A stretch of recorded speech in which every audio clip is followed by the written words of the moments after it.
helps us in maintaining the purity of our body and mind, and seva or service to God is in form of seva to God in the form of service to humankind. After that, he tells us about the importance of a guru, where one of his most strongest teachings emerge as Guru is the living embodiment of the divine truth. True spiritual progress is impossible without guidance, grace and initiation from a realized Guru. He tells us that Guru is a visible God who leads the disciple to the invisible God.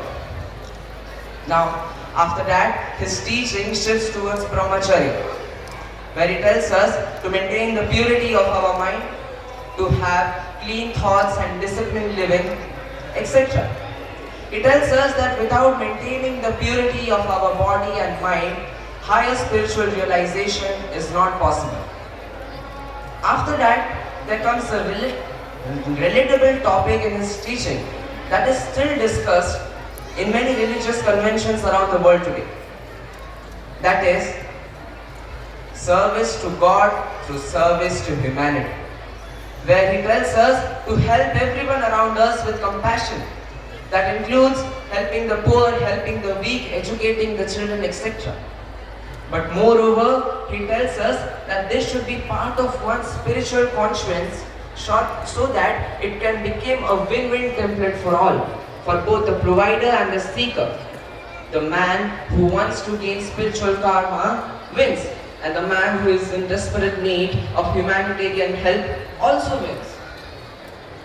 Now, the next idea is still discussed in many assemblies around the world. It has also been adopted in many constitutions also.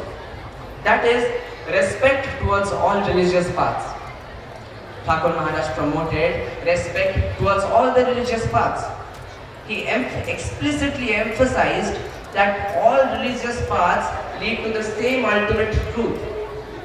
He promoted harmony between the scriptures as he himself studied under the masters of various traditions such as Jnana, Bhakti, Yoga, Prema, etc. He promoted spiritual unity.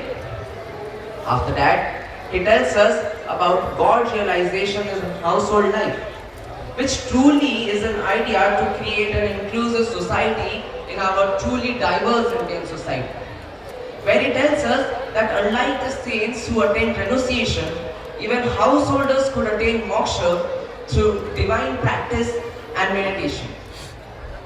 He tells us that family life can be a field for spiritual practice rather than being an obstacle.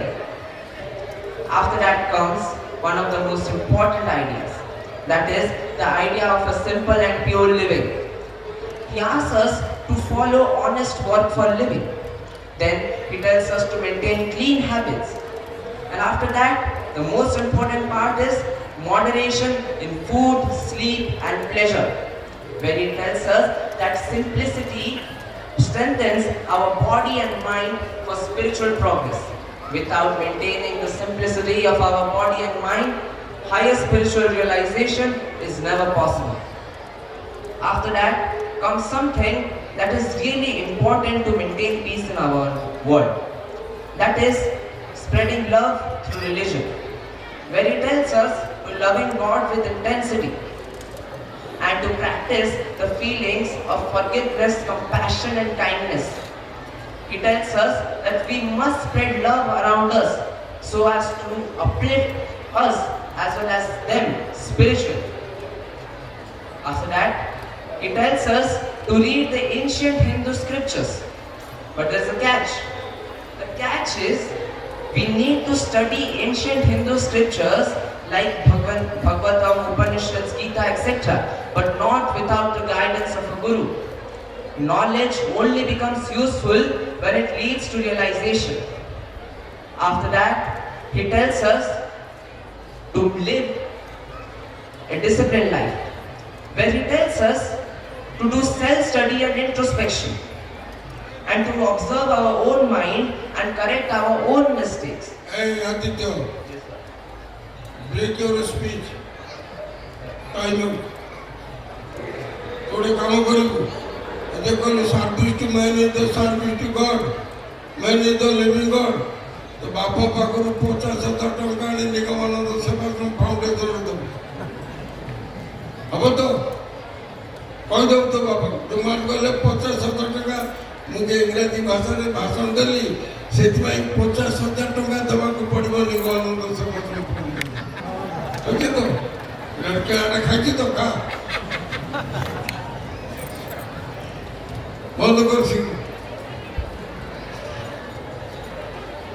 At last but not the least, there is the most important idea, that is Sangha Shakti Pratishtha.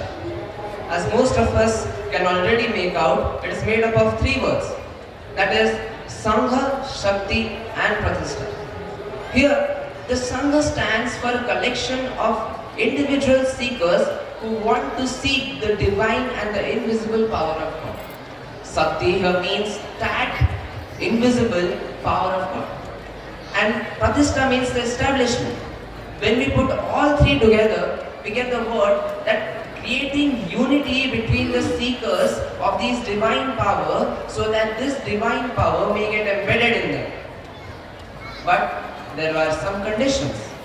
Thakur Maharaj has said that individual practice is important. But due to some basic mathematics and supernatural powers, when spiritual practice is done in groups or sanghas, it becomes twice and thrice as powerful. When we practice spirituality in groups, ego dissolves and there is a natural flow of spiritual power. But lastly, he warned us about something, that a sangha without humility becomes politics and a sangha without discipline becomes noise. With that, I would like to conclude my speech.